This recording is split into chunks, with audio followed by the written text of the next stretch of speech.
Students बहुत सारे toppers से डिस्कस करके और इस एग्ज़ाम को खुद क्रैक करके जो बेसिकली कम टाइम पे सिलेक्शन वाली बात होती है, यानी इस एग्ज़ाम को कैसे क्रैक किया जाता है, लिमिटेड टाइम की पीरियड के अंदर लगभग आपको 3 महीने मिलते हैं। अगर तसल्ली से देखा जाए तो अभी भी आप देख लीजिए सीडीएस का नोटिफिकेशन आउट है, जनवरी का महीना चल रहा है और अप्रैल में इसका एग्ज़ाम है, तो अभी भी आपके पास कितना टाइम बचा है। आप मिड ऑफ जनवरी देख लीजिए, फिर आपका फेब, मार्च एंड अप्रैल, तो लगभग 3-3.5 महीने आपके पास बचे हुए हैं टू मेक श्योर कि आप इस एग्जाम के अंदर रिटन क्वालिफाई करें। तो सीडीएस 1 2024 के एग्जाम पैटर्न के बारे में मैं आपको बता रहा हूं, लेकिन एग्जाम पैटर्न तो सबको ही पता होता है, लेकिन इसमें आप कैसे अपनी स्ट्रेंथ को सबसे ज़्यादा उसका इस्तेमाल करके ज़्यादा पजल ना होके एक सिंपल स्ट्रैटेजी फॉलो कर सकते हो अपने जीके के पेपर को सॉल्व करने के लिए। ठीक है, अब मैं ये कैसे बताऊंगा, एक सिंपल से स्टेप से बता दूंगा, लेकिन आपको पहले ये देख लेना है कि आईएमए आईएनए एएफए वाले बच्चे को 3 पेपर देने हैं और आपका जो दूसरा बच्चा है वो है ओटीए वाला जिसको 2 पेपर देने हैं, राइट। अब अल्टीमेटली चाहे वो ओटीए वाला हो या दूसरी एकेडमीज वाला हो, उसको जीके पेपर तो देना ही पड़ेगा। और जीके पेपर की सबसे बड़ी प्रॉब्लम ये होती है कि इसमें बहुत सारे सब्जेक्ट्स होते हैं, history, geography, polity, science, current affairs, इसके अलावा जो आपका एनवायरनमेंट का, आर्ट एंड कल्चर, इकोनॉमिक्स, जो मर्जी सब्जेक्ट लगा लो, 6 से 7 सब्जेक्ट यहाँ पे अच्छे से दिए होते हैं। अब इन सब्जेक्ट्स को एक स्ट्रैटेजी मैं आपको बताने वाला हूँ जिसपे अगर आपने थोड़ा सा एफर्ट लगा लिया, जिसपे आपने थोड़ा सा मेहनत लगा ली, तो आपका जो है जीके सब्जेक्ट जो है जीके पेपर सॉल्व हो सकता है और आप उतना स्कोर कर लोगे जितना रिक्वायर्ड है, यानी कि 50 नंबर आपके आराम से आ सकते हैं। ठीक है, 50 नंबर लाने के लिए क्या करना पड़ेगा, है ना, वो मैं आपको बताता हूँ। ये देखो, ये है पूरी स्ट्रैटेजी। अब ये पूरी स्ट्रैटेजी में बड़ा सिंपल सा तरीके से आपको समझाया हुआ है। देखो, ये जीके का पेपर है बेटा, है ना, जीके का पेपर आपका ये सामने आपको दिख रहा है, इसमें आपके ये सारे सब्जेक्ट्स आते हैं। अब कोई भी बच्चा जो साइंस बैकग्राउंड का है, जिसको पता है कि साइंस मेरा एक स्ट्रेंथ है ना, तो उस स्ट्रेंथ को और ज़्यादा मजबूत करना है। क्यों? क्योंकि साइंस बैकग्राउंड वाले बच्चे के लिए ये स्ट्रैटेजी काम करेगी, ये 3 सब्जेक्ट्स काम करेंगे। उसको क्या करना है, अपना जनरल साइंस, यानी कि 30 सवाल जनरल साइंस के आते हैं, इस 30 सवाल के 30 सवालों को सॉल्व करने की कोशिश करनी है। उसके बाद पॉलिटी एंड उसके बाद आपका आ गया करंट अफेयर्स। अगर बच्चे ने 3 सब्जेक्ट्स को ही अपना मजबूत बना लिया ना, साइंस तो उसका मजबूत होगा ही होगा, बाकी 2 सब्जेक्ट्स अपना मजबूत कर ले, उसका कट ऑफ क्या, उसका प्रॉपर तरीके से जीके का पेपर अच्छा सॉल्व होगा। क्यों?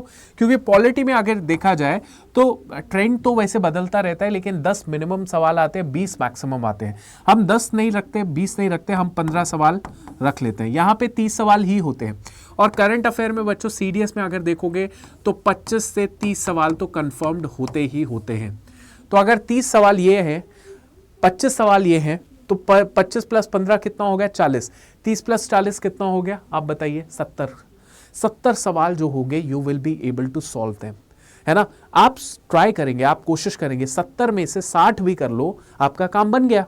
अब मैं तो सिर्फ 3 सब्जेक्ट की बात कर रहा हूं, यहां पे ये जो सब्जेक्ट होंगे साइंस बैकग्राउंड वाले बच्चे के लिए, ये भी उसमें से, मान लीजिए ज्योग्राफी है, ज्योग्राफी में से 20 सवाल आए, उसमें से 5 सवाल सही नहीं कर सकते हो, अगर बेसिक ज्योग्राफी पढ़ ली तो कर लोगे, राइट। पॉलिटी है, इकोनॉमिक्स है, 10 सवाल आएंगे, उसमें से 3 सवाल सॉल्व नहीं कर सकते हैं। तो मेरा इतना कहने का मतलब है कि बच्चों, अगर आगे जितना भी वक्त बचा है, 3-3.5 महीने बचे हैं, जो भी साइंस बैकग्राउंड वाला बच्चा है, प्लीज जनरल साइंस को मजबूत कर लो, पॉलिटी सब्जेक्ट को मजबूत कर लो, करंट अफेयर को मजबूत कर लो। ठीक है, करंट अफेयर की स्ट्रैटेजी भी मैंने बनाई है, आप उसको फॉलो कर सकते हैं, राइट। अब यहां पे आता है जो बच्चा नॉन साइंस बैकग्राउंड वाला है। अब जो नॉन साइंस बैकग्राउंड वाला है तो ऑब्वियसली उसका कोई और बैकग्राउंड होगा, कौन सा होगा, कॉमर्स या आर्ट्स होगा, है ना, कॉमर्स या आर्ट्स होगा। अब जो आर्ट्स वाला बच्चा होगा उसके लिए तो अच्छा है। क्यों? क्योंकि आर्ट्स वाले बच्चे ने पॉलिटी भी पढ़ा होगा, इकोनॉमिक्स भी पढ़ा होगा, हिस्ट्री भी पढ़ा होगा, ज्योग्राफी भी पढ़ा होगा। तो आर्ट्स वाले बच्चे को तो बहुत अच्छे से यहाँ पे स्कोर करना चाहिए। ठीक है, साइंस को छोड़ के, साइंस उसके लिए थोड़ी टफ हो सकती है, लेकिन वैसे साइंस 9th और 10th तक की आती है, लेकिन फिर भी अगर देखा जाए आर्ट्स वाला बच्चा जो है यहाँ पे अच्छा स्कोर कर सकता है। कॉमर्स वाले बच्चे के लिए मुश्किल होगी बाकी सब्जेक्ट्स में, लेकिन इकोनॉमिक्स में वो अच्छा स्कोर कर सकता है, करंट अफेयर में अच्छा स्कोर कर सकता है। मतलब ज़्यादातर जो बच्चे साइंस बैकग्राउंड वाले हैं वो इस स्ट्रैटेजी के साथ चल सकते हैं, क्योंकि वो बहुत ही बोरिंग फील करते हैं कि हिस्ट्री नहीं पढ़ना सर, ज्योग्राफी नहीं पढ़ना, तो आप ये स्ट्रैटेजी लगाओ। पॉलिटी अच्छी है, पढ़ने वाली है, आप इसको पढ़ सकते हैं, राइट। इसके अलावा मैथ्स इंग्लिश में तो पूरा ध्यान देना पड़ेगा साइंस वाले बच्चों को। जो आपके नॉन साइंस बैकग्राउंड वाले बच्चे हैं उनको एक्स्ट्रा अच्छे से यहाँ पे एफर्ट लगाना है। जैसे मॉडर्न हिस्ट्री बहुत अच्छे से पढ़ ली, पॉलिटी अच्छे से पढ़ ली, इकोनॉमिक्स अच्छे से पढ़ लिया, करंट अफेयर और ज्योग्राफी पढ़ लिया। साइंस 30 सवाल आएंगे, उसमें से 10-12 सवाल सॉल्व कर सकते हो, इतनी साइंस आप पढ़ लीजिए, लेवल 1 की साइंस आप अच्छे से पढ़ लीजिए, ठीक है। तो ये मैंने 2 तरीके बता दिए, जिस 2 तरीकों से आप अपना आगे 3.5 महीने की पूरी अच्छे से तबीयत से मेहनत कर सकते हैं। क्लियर हो गया। अब बच्चों ऐसा है कि इन सभी को करने के लिए आपको कम से कम 6 से 8 घंटे डेली पढ़ना पड़ेगा, ठीक है।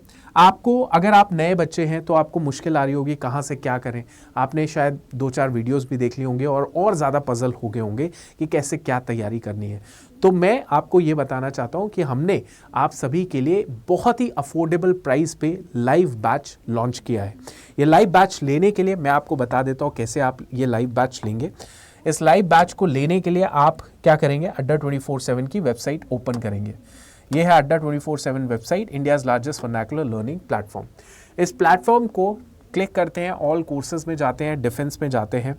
जैसे डिफेंस में जाएंगे बेटा, यहाँ पे CDS आपको दिखेगा, CDS एग्जाम दिखेगा।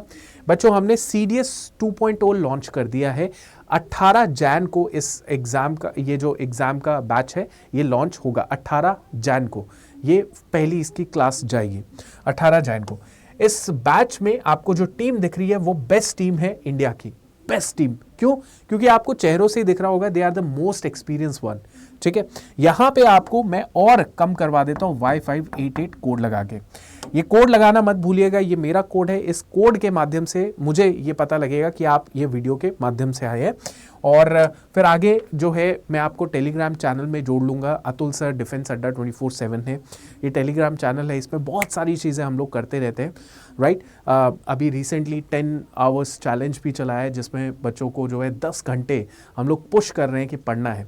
देखो स्मार्ट वर्क होता है, बिल्कुल होता है, लेकिन पहले तो हार्ड वर्क ही सीखना पड़ेगा ना, कि कैसे हार्ड वर्क किया जाता है। आप कम से कम हार्ड वर्क सीखेंगे तभी स्मार्ट वर्क करने के एलिजिबल होंगे। तो हार्ड वर्क करना सिखाया जा रहा है और स्मार्ट वर्क भी आप ऑटोमेटिकली सीखेंगे। तो ये कोड लगा लीजिएगा। इस बैच में आपको क्या मिलेगा, इस बैच का शुरुआत 18 जनवरी से हो रही है बच्चों। इस बैच में आपको 180 घंटों से ज़्यादा की लाइव क्लासेस, 150 से ज़्यादा के topic wise, subject wise practice questions, 10 previous year papers, है ना। अब देखो सिंपल चीज़ है यार, सिंपल एक पॉइंट है कि CDS एग्ज़ाम क्रैक क्यों नहीं हो सकता। क्रैक करने के लिए क्या चाहिए, क्रैक करने के लिए क्या चाहिए, सिंपल है। आपको 6 से 8 घंटा डेली पढ़ना पड़ेगा, है ना। कम से कम 8, इतना एफर्ट तो लगाना पड़ेगा, हार्डवर्क। 6 से 8 घंटा इस कोर्स को ज्वाइन करके पढ़ सकते हैं, बिल्कुल, क्योंकि हमारे हर दिन जो है 3 से 4, 4 से 5 क्लासेस लगती हैं, पेड क्लासेस लगती हैं लाइव। तो 4 से 5 घंटे तो आप आराम से लाइव क्लासेस को ही अटेंड करोगे। उसके अलावा और ये कंसिस्टेंटली अगर किसी बच्चे ने 3 महीने कर लिया तो उसका अंदर से विश्वास हो जाएगा कि भाई मैं हो सकता हूँ। दूसरी चीज़ क्या चाहिए होती है, दैट इज सिलेबस कंप्लीट करना, है ना।